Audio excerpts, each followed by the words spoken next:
السلام علیکم جی، میں ہوں رشید بلوچ۔ اس وقت آپ درون ٹی وی دیکھ رہے ہیں۔ آج دو خبریں ہیں وہ میں نے سوچا آپ کے ساتھ شیئر کروں۔ نمبر ایک، کیچ کے ایک ایم پی اے پر منشیات فروخت کرنے کا الزام لگایا گیا ہے، اس پہ بات کرتے ہیں کہ وہ ایم پی اے کون ہے اور الزام کون لگا رہا ہے۔ اور دوسرا، جو سرکاری ملازمین ہیں نا، ان کی جانچ پڑتال نوکریوں کا ابھی جو معاملہ ہے وہ آئی ایس آئی جو ہے اس کی جانچ پڑتال کرے گی، اس پہ بھی بات کرتے ہیں۔ تو آگے بڑھنے سے قبل جنہوں نے ہمیں سبسکرائب نہیں کیا ہے وہ سبسکرائب کریں، گھنٹی کا بٹن دبا دیں، ویڈیو شیئر اور لائک کریں۔ اچھا جی، سب سے پہلے بات کرتے ہیں نا ایم پی اے جو کیچ ہے نا، اس کے بارے میں۔ وہاں کے جو مقامی پیپل پارٹی کے رہنما ہیں انہوں نے ایک بہت بڑا شدید الزام لگایا ہے، اور ایم پی اے ہیں نون لیگ سے، وہ کیچ 3 سے کامیاب ہوئے ہیں۔ اس وقت مسلم لیگ نون کے ایم پی اے ہیں، بلوچستان اسمبلی میں ان کی نمائندگی کر رہے ہیں۔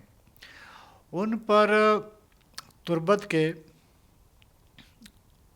ایک پیپل پارٹی کے مقامی جو رہنما ہیں انہوں نے ایک مظاہرے میں خطاب کیا۔ انہوں نے کہا کہ جی یہ جو ایم پی اے ہے، متعلقہ جو مذکورہ جو ایم پی اے ہے، اس کے علاقے میں شراب کی دکانیں ہیں، شراب بیچتا ہے، اور اس کے علاوہ وہ منشیات کا کاروبار بھی کرتا ہے اور منشیات بیچتا وغیرہ ہے۔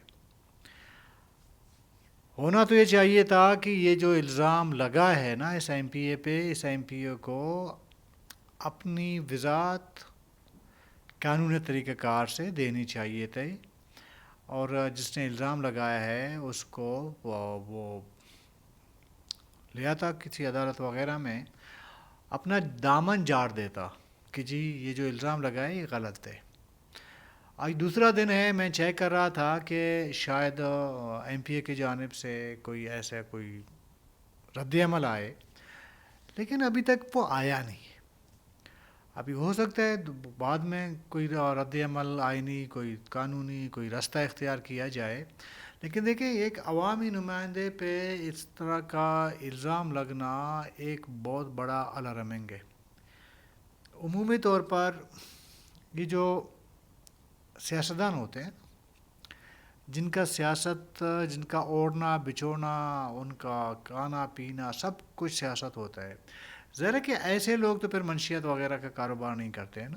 ان کی اپنی ایک پوزیشن ہوتی ہے، وہ سوچتے ہیں کہ اگر اس طرح کا کوئی الزام لگے یا اس طرح کہیں ہاتھ ڈالا ایسے کسی کاروبار میں، تو ان کی جو سیاسی پوزیشن ہے وہ کمزور پڑ جائے گی، اس سے پارٹی کو نقصان ہو سکتا ہے، اس کے اپنے ساکھ کو نقصان پہنچ سکتا ہے۔ لیکن چونکہ بدقسمتی یہ ہے کہ بلوچستان میں سیاسی لوگوں کے بجائے روایتی لوگ یا سرمایہ دار جو لوگ ہیں نا، وہ زیادہ اسمبلیوں کا ممبر بنتے آ رہے ہیں، ابھی اس میں اضافہ ہوتا جا رہا ہے۔ تو مذکورہ جو ایم پی اے ہے نا جس پر الزام لگایا گیا ہے، میں جرنلسٹ ہوں، میں بلوچستان اسمبلی کور کرتا ہوں، تمام سیاسی جماعتوں کے ایک ورکر سے لے کر لیڈرشپ تک سب کو جانتا ہوں، لیکن یقین مانیں میں ذاتی طور پر اس ایم پی اے سے نہ کبھی ملا ہوں، نہ اگر یہ کہیں ملے تو میں اس کو پہچان بھی لوں کہ یار یہ بندہ ایم پی اے ہے۔ ٹھیک ہے، شاید اس کو پبلک نے ووٹ کی ہو، علاقے میں اس کا کوئی ایسا رسوخ ہوا ہو، اس لیے وہ جیت کے آیا ہو، لیکن الزامات 47 کے بھی لگتے ہیں ساتھ ساتھ۔ تو اس سے قطع نظر ابھی چونکہ ان کے پاس ایک عوامی پوزیشن ہے، تو اگر اب ان پر اس طرح کا الزام لگا ہے تو یہ سیریس الزام ہے، بڑا سیریس الزام ہے۔ جن لوگوں کی ذمہ داری ہے کہ وہ منشیات کنٹرول کریں، اگر وہ خود منشیات بیچتے ہوں جو الزام لگائے ان پہ، تو پھر صوبے کا اللہ ہی حافظ ہے نا۔ تو ظاہر ایک ایم پی اے جو ہوتا ہے نا، وہاں کا جو مقامی لیویز ہے، پولیس ہے یا انتظامیہ کے لوگ ہیں، ایم پی اے کی بات مانتے ہیں۔ گزشتہ دنوں میں نے آپ کو ایک اسٹوری بھی بتائی تھی کہ جوب کے ایک ایم پی اے نے ایک سینئر پولیس آفیسر کو فون کر کے گالیاں بکی تھی۔ تو ظاہر ہے کہ پھر انتظامیہ جو ہے ایم پی اے کے زیر اثر رہتی ہے، اور جب ایک بندہ خود اس طرح کے گناونے کام میں ملوث ہو تو اس کے کام میں تو 4 چاند لگ جائیں گے نا۔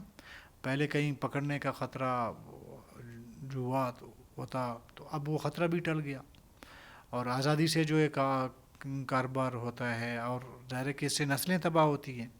ایک چھوٹا جرم تو نہیں ہے نا، یہ منشیات بیچنا چھوٹا جرم نہیں ہے. دنیا میں سب سے زیادہ اگر کسی کی سزا ہے وہ منشیات کی ہے، شاید موت سے بھی زیادہ. جو مطلب جس نے کسی کو قتل کیا ہے، قتل کے مجرم سے زیادہ منشیات کے مجرم کو وہ زیادہ جو ہے مجرم قرار دیا جاتا ہے.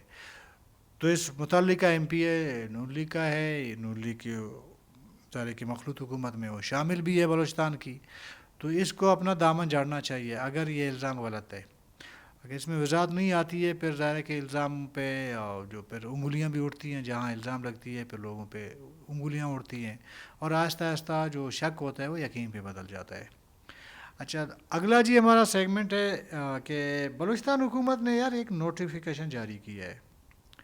اس میں یہ بتایا گیا ہے کہ آئندہ سے 17 سے 19 گریڈ کے جو لوگوں کی جو نوکریاں ہوں گی مطلب کمیشن میں، وہ ان کی جانچ پڑتال کاغذات کی، یا ان کی جو ہے ترقی ہوگی، اس کا 16 سے 15 سے 16 آ گیا آگے، تو ان کی بھی ترقی کا جو جانچ پڑتال ہوگی وہ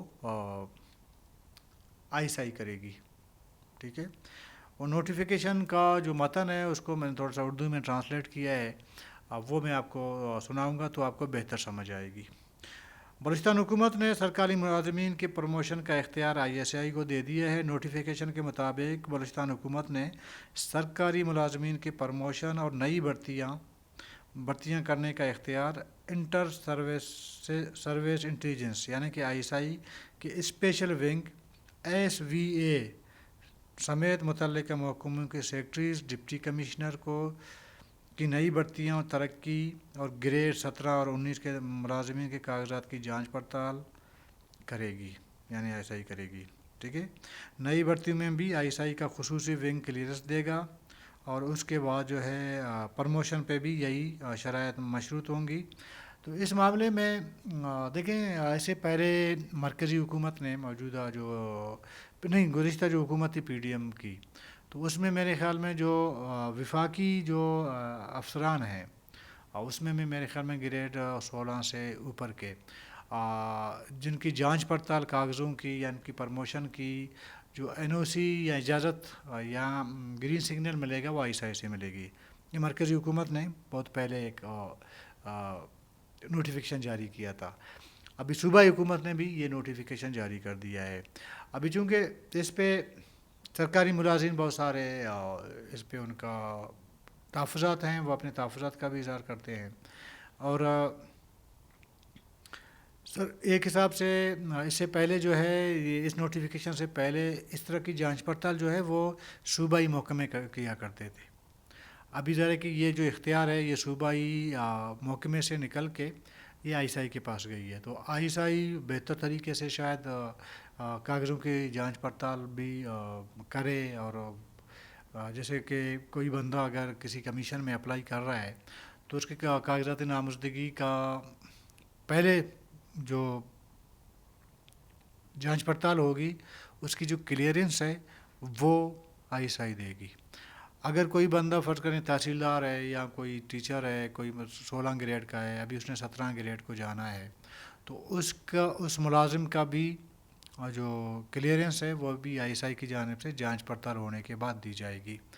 تو یہ ایک حکومت کی جانب سے ایک نیا فیصلہ ہوا ہے. ابھی اس فیصلے سے آیا جو سرکاری محکمے ہیں یا سرکاری ملازمین ہیں ان کی بھرتیوں میں یا ان کی جو ترقی ہوتی ہے اس سے کوئی بہتر فرق آ سکتا ہے یا نہیں آ سکتا ہے، یا پہلے اس میں کوئی خرابی شاید ہوئی ہوگی، تو اس لیے اس کو جو ہے ایس آئی کے حوالے کر دیا گیا ہے.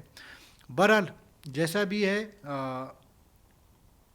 ایک اختیار جو ہے وہ صوبائی حکومت نے وڈرا کر لیا ہے اپنے محکمے سے، وہ ادارے کے دوسرے ایک ادارے کو دی ہے. تو اس سے کم صوبائی جو ادارے ویسے بھی ان کا کام جو ہے وہ اس طرح مثالی نہیں ہے بلوچستان میں، تو شاید وہ بھی سکھ کا سانس لیں گے، یار ہم کہاں سے جانچ پڑتال وغیرہ کریں، چلو ایک ذمہ داری تو ہم سے ختم ہو گئی ہے. اور بلوچستان حکومت اس میں خوش ہے، اور ممکن ہے کہ اس کے علاوہ بھی کچھ چیزیں اس طرح ہوں جو محکمے ہیں صوبائی حکومت کے وہ بھی آہستہ آہستہ اس طرح نا اپنے اختیارات سے ان کے اختیار ان سے ختم کر کے اگلے کوئی محکمے یا کسی ادارے کو دیا جا سکے. اس طرح کے پالیسیز آگے بھی آ سکتی ہیں میرا خیال ہے. بہرحال کل تک کے لیے اجازت دیجیے. اللہ حافظ.